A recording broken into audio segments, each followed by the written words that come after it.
I want to say on the record here that the subject line of the calendar invite for this recording session is FOIA : Epstein/Santa. It makes me wonder, like, wouldn't that just be the ultimate kick in the face of 2025 that Santa Claus is on the Epstein list? Well, for the record, we're not talking about Santa right this second. That's a different episode. I want to talk about how the FBI turned over dozens of emails to me that revealed details about how hundreds of the Bureau's special agents and personnel from the Freedom of Information Act office reviewed and processed the Epstein files earlier this year. Plus, the best chance for getting the Epstein files released. Let's go! I'm investigative journalist Jason Leopold. I spend most of my days getting documents from the government. I'm attorney Matt Topic, and I fight them in court to open their files when they don't want to. From Bloomberg No Smiling, this is Disclosure, a podcast about prying loose government secrets, the Freedom of Information Act, and the unexpected places that takes us. Now, before we get into the documents I recently pried loose and the rest of it, let's just recap what happened in Epstein land these last few weeks. So, Matt, Congress has now passed a bill which is called the Epstein Files Transparency Act that compels the Department of Justice to release their files on Jeffrey Epstein within 30 days. And President Trump has already signed that into law. Yeah, I thought that the speculation about would Trump sign it or not, what's kind of funny is like he has the power himself to order the DOJ to release this. He doesn't need Congress in order to do that. It seems like it's taking an act of Congress to make them do it, but it always felt a little weird to me, like he's signing a bill that's saying do what you ought to be doing. Yeah, he could have released this at any time by just calling for the Justice Department to release it, which is exactly what he's done on other high-profile political matters earlier this year. Donald Trump has just said that he is going to release the files around the death of President JFK tomorrow. The Trump administration has gone public with more than 230,000 pages of records related to Dr. Martin Luther King Jr.'s assassination. But what's interesting about this Epstein Transparency Act is what it allows the Justice Department to do. And it allows them to withhold certain information, particularly information within these files that could interfere with an ongoing law enforcement investigation, which in FOIA land, Matt, we like to refer to as the B7A. Well, B7A. But the investigations that would be the predicate for that are what? Like the president had requested that Attorney General Pam Bondi open some investigations into Bill Clinton and some other Democrats or democratically inclined people that I believe the Truth Social post or whatever it was he posted it in, like specifically referred to Democrats. So just openly saying, I want you to investigate some Democrats about this. And not surprisingly, they're going to do that, it seems. But that directive by Trump came 1 week prior to the passage of this bill. And what we don't know is, what does an investigation like that look like? What are they going to investigate? So Trump delivering this directive via Truth Social to Pam Bondi. So that means that, whatever Epstein files they may have that relate to these folks could arguably be withheld. Yeah, I mean, I think that if they pull that, there's a lot of angry people already about all this. If they now pull the rug out again and say, hardly release anything because of these ongoing investigations, I don't know what's going to happen. I think there's going to be a lot of people that are going to be very upset about that. So, Matt, this kind of gets at a fundamental question when we talk about the release of the Epstein files. When we say Epstein files, what are we actually talking about? This is a guy who was investigated by federal authorities starting around the mid-2000s. He signed a controversial plea deal and did some light prison time. And then he was arrested again in 2019 and accused of sex trafficking minors. And the idea is that those investigations threw up a lot of paperwork, presumably about interviews with victims, evidence, names of associates, and co-conspirators. So now, with the Epstein Files Transparency Act, there's going to be a lot of discussion of what gets released and what may get withheld. So the point of this, Matt, is that over the past year, I've been doing some document requests and following some other FOIA actions related to Epstein. And it all helps us get a handle on what's in the Epstein files and how the government has been handling them. And as you know, Matt, this has been building since Trump took office again in January. A lot of Trump's supporters want this information out in the public, and Trump seemed to say during the campaign that he'd do that. But by the summer, that was looking less likely. So in July, the Justice Department and FBI released a joint statement that said, "It is the determination of the Department of Justice and the Federal Bureau of Investigation that no further disclosure would be appropriate or warranted." Cue the outrage. Yeah. Right? I mean, there are a lot of people for whom this is the most important issue in American politics right now. Well, and you're just telling them, we changed our mind. There's nothing to see here. Move on. Yeah. And this is the biggest political story of the year. So earlier this year, I filed a wide-ranging FOIA request for everything related to the processing of the Epstein files. I was really interested in how the records were processed, and I was even more interested within the context of how everything went down with the rollout of the Epstein files earlier this year.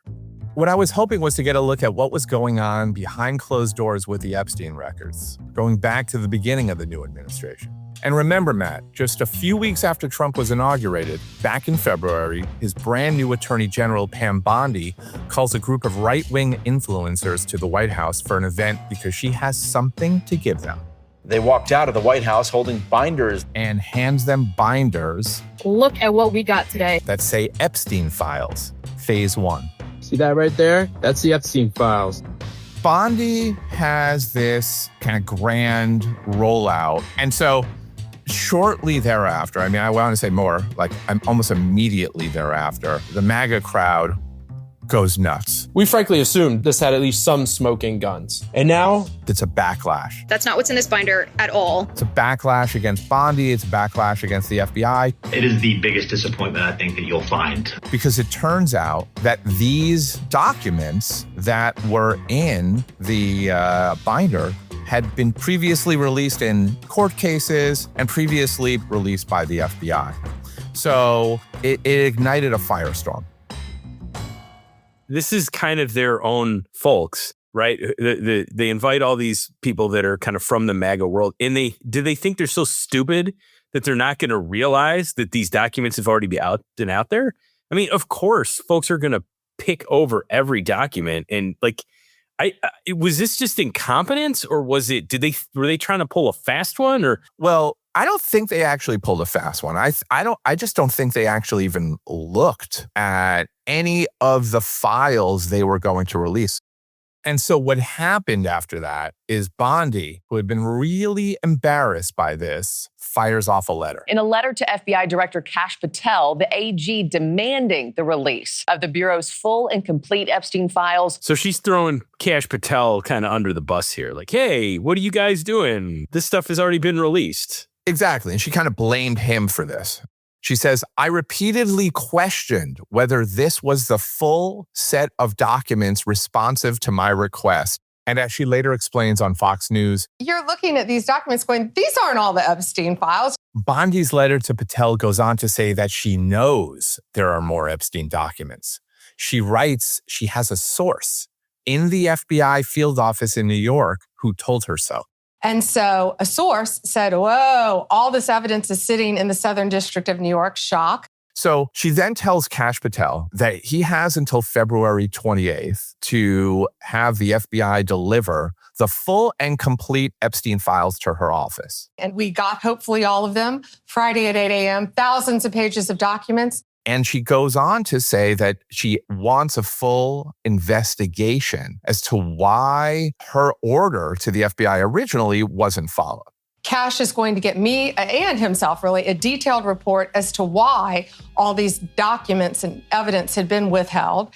And, we're going to go through it as fast as we can. So, Matt, as you know, I actually asked for that detailed report, but they withheld it under a FOIA exemption.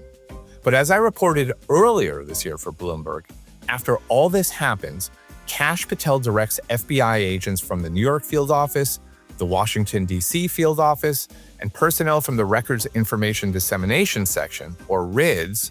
Those are the folks that process FOIA requests, and they were all holed up in a facility in Virginia, which is called the Central Records Complex. So what do I mean by processing? Well, when reviewing documents for eventual release, FOIA officers have to determine what can be released and what needs to be withheld using 9 exemptions under the FOIA. For example, they would withhold information based on someone's personal privacy or an ongoing investigation. And they begin processing these Epstein files, right? They're pulling all-nighters. They're, working 20-hour shifts just to process the Epstein files. So I was really interested in what was taking place behind the scenes. How these requests were processed, how much money they spent on FBI personnel. So this is like a meta request, right? Like you're trying to get, it's a FOIA about a FOIA. Yes. So most agencies, as they're processing requests, they have some kind of a database that they keep track of all the steps. Received request, forwarded to analyst, analyst ran search, 42,000 search results, narrowed with search terms, sent extension letter to requester. Like all those little details from a lot of agencies get tracked in some kind of a centralized database, and we usually refer to those as processing notes. And that's informative because you sort of learn how these requests are processed and maybe even, learn about a record-keeping system. So I find that to be good information to get insight into how the agency is handling a FOIA request. It kind of reminds me of like the updates or texts I get from United Airlines about what's going on with my checked bag. Like it'll say like, it's right. like Exactly. gone through screening. He's been loaded onto the plane. It's like, it's on the cart, Yeah. But about way more detailed than that.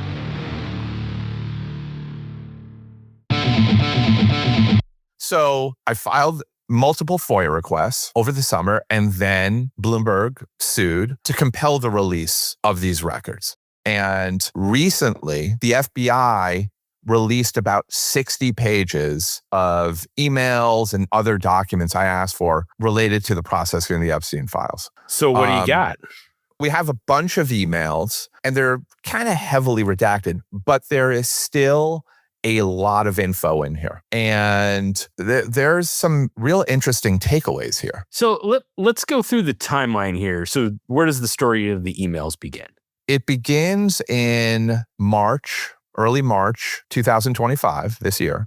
There's an email here from the assistant director of the Information Management Division. It's dated March 10th. And it says that we are prepared to receive boxes tomorrow as New York agents are traveling to the Washington field office in the morning and will arrive to Winchester, that's the location of the Central Records Complex, where they will start photographing and we will start scanning and processing the physical files.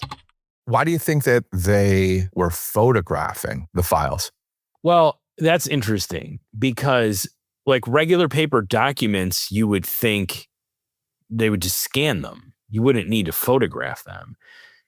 It suggests that potentially there's some things that aren't like documents. Like there could be physical evidence, right? There could be it could be anything. It could be a beer bottle. It could be a hairbrush, whatever. Yeah. They might be taking photos of those physical items that you can't scan, but we're just kind of guessing at that, at least for now. Yeah, the email goes on to say, once I see the volume, I'll have a better estimate of processing times, although I suggest we do a rolling delivery to further demonstrate the FBI's commitment to delivery and transparency. Yeah, interesting. I mean, I think that's just funny because the FBI wants to demonstrate to the DOJ its commitment to transparency. It also says, by the way, in this email, and again, this is very early, is March 10th. So it says that, in a meeting with the criminal division in New York and Washington field offices, there were questions on the types of redactions the FBI should apply to these files. And then there's like just a really long redaction box. So do we know anything from these emails about like what kinds of records the FBI was reviewing? Oh, yeah. Yeah. I mean, we do. And it's kind of fascinating. So on one page, they're discussing FBI search warrant execution photos, FBI interview videos, Ghislaine Maxwell's prison security footage, time-lapsed video footage from an office. And in parentheses, it says no persons identified and no crimes observed. Street surveillance footage, aerial footage from FBI search warrant execution, police interview videos. And you're just salivating, seeing it. You're like, oh man, I got to get this stuff. And marketing videos. Marketing videos? Marketing videos. I mean, this is what's identified here. Do we know? I know. I don't know. Marketing videos. It's is odd. Is that Mr. Epstein's come visit my island kind of marketing videos? I don't know. I mean, I'm trying to figure out what marketing videos. Yeah. Oh, actually, the other thing that's here is they're discussing the prison video of Epstein before he was found dead and after he was found dead. And they discuss this video and 8 terabytes of data related to Epstein. So that is something that they were looking at as well. So do these documents tell us anything about sort of the interactions between FBI and DOJ? Because this is a little bit of a tense. This is after the binders that really weren't anything new, right? So you got a little bit of an awkward relationship between the FBI and the DOJ. Are they communicating with each other at all here? Great question. I mean, in these records, it does not appear that they're communicating. And in fact, there's one email that asked the question of, did you happen to send the results of the below review to DOJ at any point? And the response is, we definitely did not provide anything to DOJ, just to HQ headquarters. So it doesn't appear, and this just may be the fact that it's early, at least in these documents that the FBI released, that there's no communication with DOJ.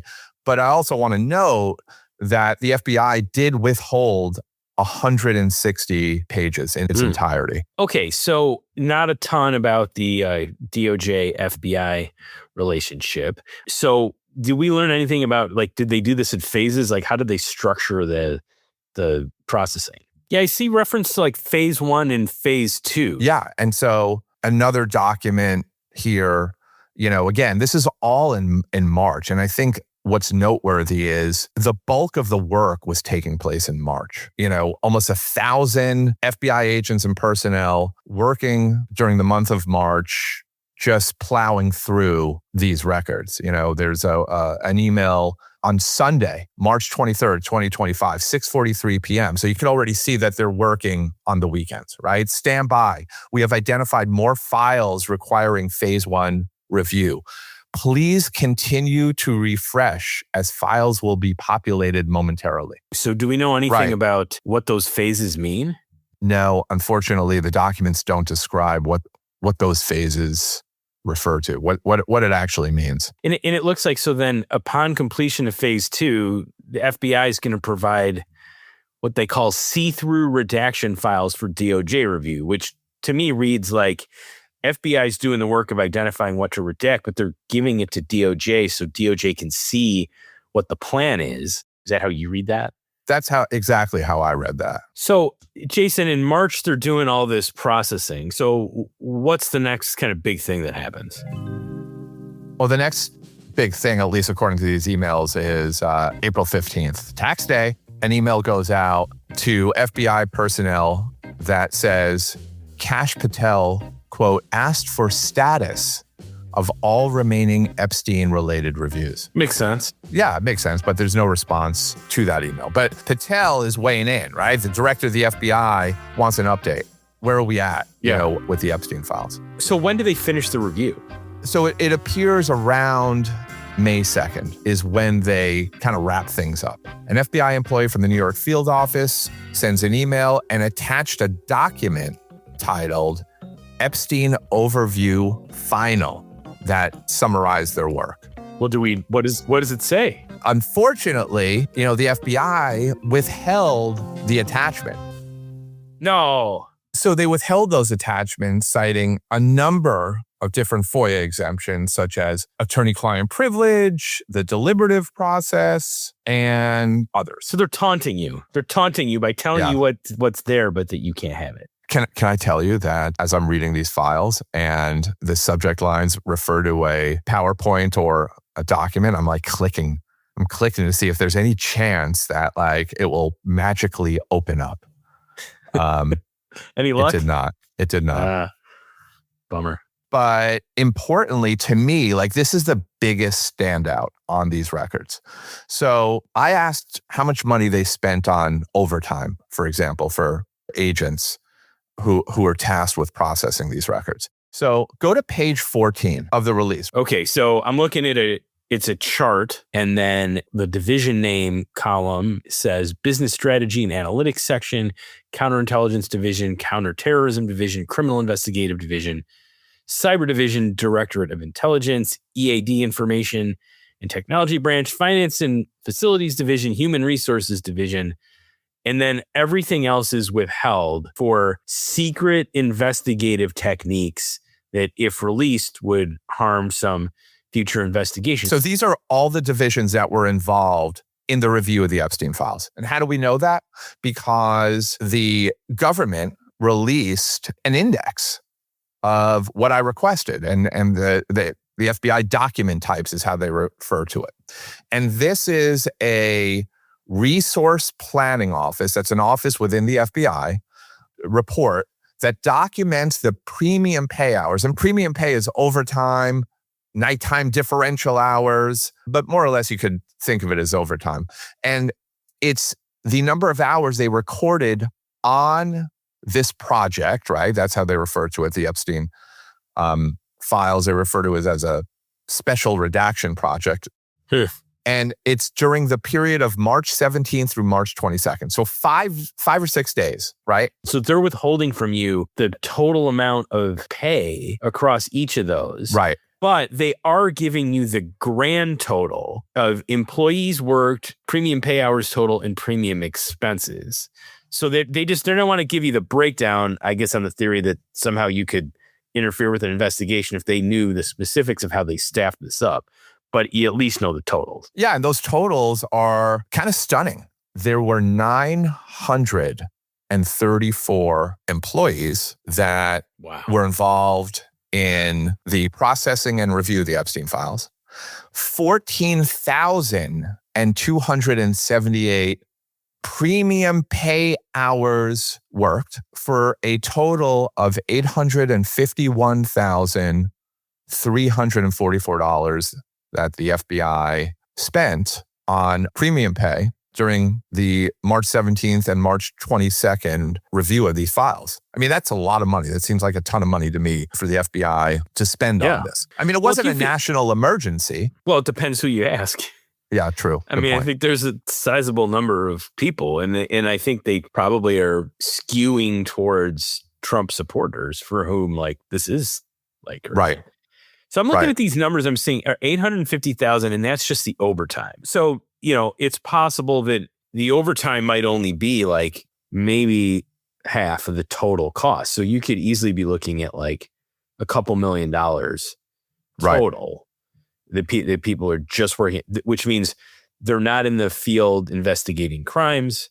They're not in the office processing Jason's other FOIA requests. Like, it's sort of, they drop everything. This is what they're doing. And all this work gets done. And then Pam Bondi says there's nothing to see here. So nothing more is going to get released. Right. So it sounds like by May 2nd, they've pretty much wrapped up. And then in May, DOJ tells Trump that his name appears in the documents. Yeah, that's the timing of it. And shortly thereafter, we have this unsigned memo saying that they collected 300 gigabytes of data, which is video, photographs, actual documents, and none of that, not a single document from that trove, can be released.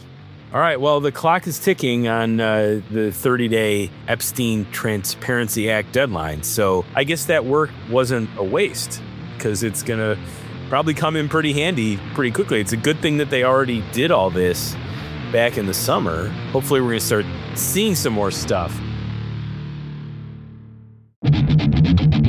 I want to segue into what may be in the Epstein files. So Earlier this year, I wrote about the Under the Radar Freedom of Information Act lawsuit that was filed back in, I think it was 2017. It's a nearly 9-year-old lawsuit that an attorney named Dan Novak filed on behalf of a reporter for what was Radar magazine at the time.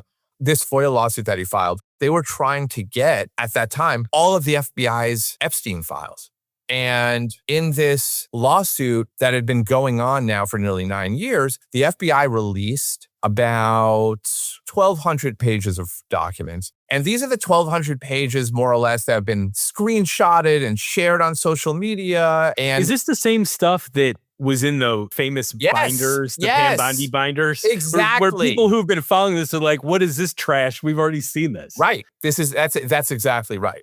So here's what happened. I dig into this case, and the FBI and the Justice Department essentially withheld the vast majority of records, at least 10,000 plus pages, because of an ongoing investigation.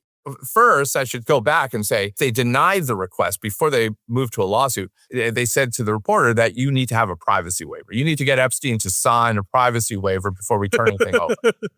Right? And he's still alive then in 2017. He's still alive. So they're going down the road of privacy waiver and a privacy exemption. They sue, right? And so you know how it is. I mean, we both know how it is. This is dragging out for a while. But this is really long. It's really long. The next thing you know, what happens is, I'm fast forwarding here, but Epstein gets arrested. And so now everything is being withheld under B7A, an ongoing law enforcement proceeding. So they're not getting anything. They're still arguing, going back and forth. So these folks just continuously hit roadblocks and roadblocks and roadblocks, and they're just unable to pry anything loose, but they're fighting. They're continuing to fight, right? I respect that. It's nice to hear you not be mad at other people making FOIA requests and filing lawsuits. Yeah. I mean, I like when other people file FOIA requests and lawsuits, as long as it's not for the same records I want. Fair. So I go into the docket of this FOIA lawsuit that Radar filed, trying to make these Epstein documents public. And on the docket is what's called a Vaughn Index. This specific document is very important as far as the Epstein files are concerned. But before we get into that, Matt, can you explain what a Vaughn Index is and the old FOIA lawsuit that gave rise to it? Yes, Jason. It comes from a case called Vaughn versus Rosen in, I think, kind of like the 1970s. And what used to happen is agencies would withhold a bunch of stuff, and then they would just dump all the documents on the court in the lawsuit and be like, here you go, court, you tell us. Like, it's called in-camera review, like where the court in chambers, not in public, reviews these documents. So agencies were just kind of like dumping all this stuff. And eventually the courts are like, yeah, we're not cool with that. You've got to make an index of what all these documents are, describe them, at least in some level of generality, and identify the specific exemptions that you're claiming for each one of those. So that has become known as a Vaughn Index. So it's what it sounds like. It's a listing of all the documents. And sometimes the Vaughn Index can have a whole lot of interesting information, even if you can't get the documents. Right. And we've received many Vaughn indices in our FOIA lawsuits. Yeah, routinely. Yeah, and they're extremely valuable just to even have a general overview of what the documents are that they're withholding. So who's talking to who and when they're talking. Like, even if you don't know what they're saying, it can be really interesting. Like, oh, this person was involved. Or, that timing is really interesting as to when things were happening. And you can usually get those kinds of details. Yeah, and I feel like they're newsworthy and you could write a story out of it. You have written stories out of it. Oh, yeah. I thought this one was really important, and it doesn't seem like anyone, even knew it was out there. It had some pretty damn good detail of what the documents are that the FBI had as it relates to Jeffrey Epstein. And obviously it's a sliver, but what would be in the Epstein files that are now supposed to be released. And the index says that the FBI processed but withheld information it obtained from confidential sources, letters addressed to then U.S. Attorney for the Southern District of Florida, Alex Acosta. He was the one that ultimately authorized that non-prosecution agreement with Jeffrey Epstein. Subpoenas to MySpace. Remember MySpace? Oh, yeah. That's specifically in this Vaughn Index. The handwritten notes of FBI agents, photographs, grand jury subpoenas. This is all listed out in the Vaughn Index. Yeah. And bank records, communications with foreign government agencies. I thought that was really, really interesting. Of course, there are 302s. Tell everyone what FBI 302 is. FBI 302 is a summary of a FBI interview with someone. So in this Vaughn index, so I counted, right? Because it describes the 302s here. And mind you, this index relates to the investigation that the Justice Department and FBI took on between 2006 and, when Epstein pleaded guilty in 2008. So I counted, and it reveals that the FBI conducted, at least according to this Vaughn Index, 55 interviews with witnesses, victims, potential investigative targets, and importantly, bank records. So, I'm hoping we get a chance to see those. But here's what I really zeroed in on, is that it shows that some of the documents that were processed and withheld from Radar magazine are from 2011 and include dozens of photographs and agents' interview summaries of third parties and documents provided to the FBI by confidential sources. That's 2011. 2011. And so he gets charged in 2019? No, so we're only talking about the first investigation, right? 2006 through 2008. But it looks like the FBI never really closed it, is that it remained active because there's documents from 2011. So I just wanted to get your take on this because we've dealt with the FBI a lot. Do you think that people may have just been coming in and just collecting evidence and submitting it to the investigative file? Or could this be kind of evidence that the FBI still had an active investigation in 2011, 3 years after Epstein had pled guilty and at that point was already out of jail? I mean, that's pretty hard to tell. I mean, wouldn't surprise me if victims and others continued to come to the FBI for good reason, dissatisfied with the minimal punishment that he had gotten to that point. And whether the FBI did anything with that, we really don't know, unless the Vaughn Index shows more activity at the time. But if all you have is a listing of a bunch of 302s of witness interviews, that it's hard to really say if they were actively investigating or just sort of passively receiving information. Right. Yeah. And based on my reporting, the FBI doesn't typically close investigations. They're sort of keeping it open. That's just my experience, sense. Right? These circumstances, that would make perfect sense. Yeah, and I didn't see anything in the Vaughn Index that indicated there was a case closing memorandum, an actual document there.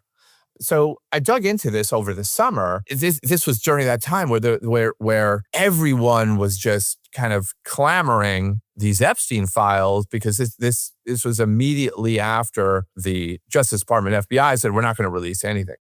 So now Radar Magazine is 8 years into its lawsuit to get the Epstein records. At this point, they know the FBI has reviewed the records, and the FBI and the DOJ say they're not going to release more records. So the Radar lawsuit has some new urgency. It looks like they have a pretty clear path to say, you have to release the records. But then Ghislaine Maxwell appeals her case. Ghislaine Maxwell, we now see that her attorney renewing his request for the Supreme Court to overturn her conviction. So there's Radar Magazine again with oh man, this is still an ongoing law enforcement proceeding. So they still can't get anything. And now that the Supreme Court has rejected Maxwell's petition, Dan Novak and Radar Magazine has now appealed to the Second Circuit. And so there's an oral argument set for January 28th. So I still think, Matt, I just want to see what you think. This FOIA case is the best chance of getting anything from the Epstein files versus Congress's Epstein Files Transparency Act. Yeah, I think for a couple reasons. I mean, first, I think that the Vaughn Index is going to be a check on whatever gets released. If you see that there's things on the Vaughn Index that don't get released, then there's some splaining to do, right? But the lawsuit also has teeth. The Epstein Act has no teeth. If DOJ decides to violate it, there's no private cause of action. You and I can't file a lawsuit over that. You need to have a FOIA case. And so that case could end up being the legal vehicle by which the Epstein Act release actually gets challenged.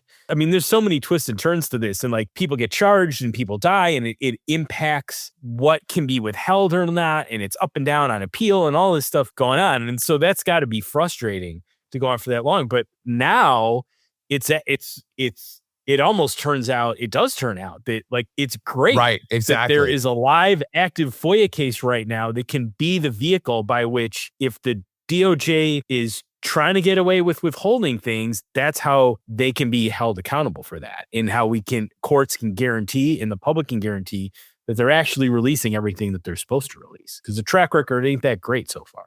That's kind of how I felt as well. It's like, this is really the best course of action for the public to kind of see what's going on.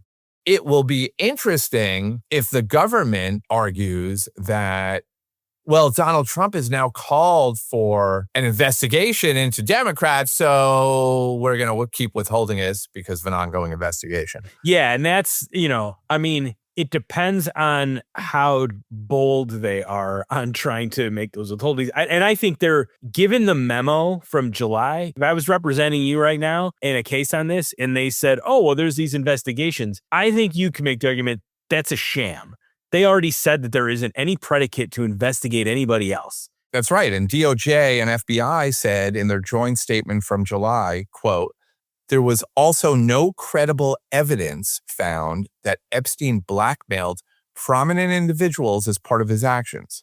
We did not uncover evidence that could predicate an investigation against uncharged third parties. So the fact that they're now claiming they're going to do investigation, it's not a real investigation, so it doesn't count for FOIA purposes. That's how I would argue it. I don't know. I think there's a fair chance of succeeding on that, but no guarantees. I mean, the timing couldn't be better for Radar Magazine, right? They filed this back in 2017, so they're coming up on 9 years. That's a really long time. But man, the fact that they're still fighting at this very moment where the Epstein files have become the biggest political story of the year, that's wild.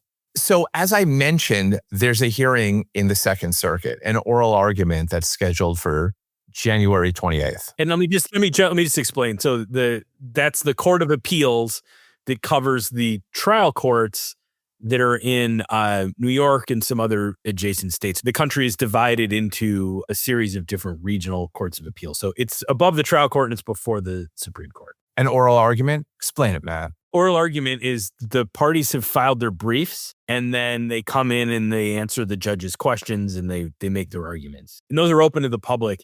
I got a feeling that's going to be a packed courtroom with overflow rooms. Yeah. And it's interesting because it's coming, it's happening right after kind of the deadline for when the Justice Department is supposed to turn over everything in the Epstein files. So I just want to ask you this question, Matt. So let's say the Justice Department does turn over everything in the Epstein files to Congress as they're required to do under the law. Would those same records be responsive to this FOIA lawsuit? Well, the scope of that request was like all records from the FBI's investigation, right? All documents relating to the FBI's investigation and prosecution of Jeffrey Epstein. Now, they made the request in 2017. Yeah. There could be a dispute about whether documents after that date get included or not. I mean, it certainly would be cut off at whatever point the FBI searched, then that would typically be the cutoff. Sometimes it's the date of the request, sometimes it's whenever they do the search. So there could be some later stuff like, because when did he die? 2019? 2019.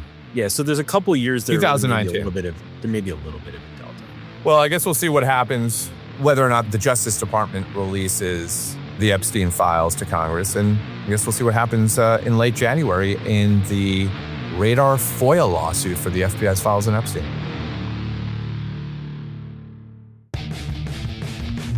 From Bloomberg No Smiling, this is Disclosure. The show is hosted by Matt Topic and me, Jason Leopold. It's produced by Heather Schroering and Sean Cannon for No Smiling. Our editor for Bloomberg is Jeff Grocott. Our executive producers for Bloomberg are Sage Bauman and me, Jason Leopold. And our executive producers for No Smiling are Sean Cannon, Heather Schroering, and Matt Topic. The Disclosure theme song is by Nick, with additional music by Nick and Epidemic Sound.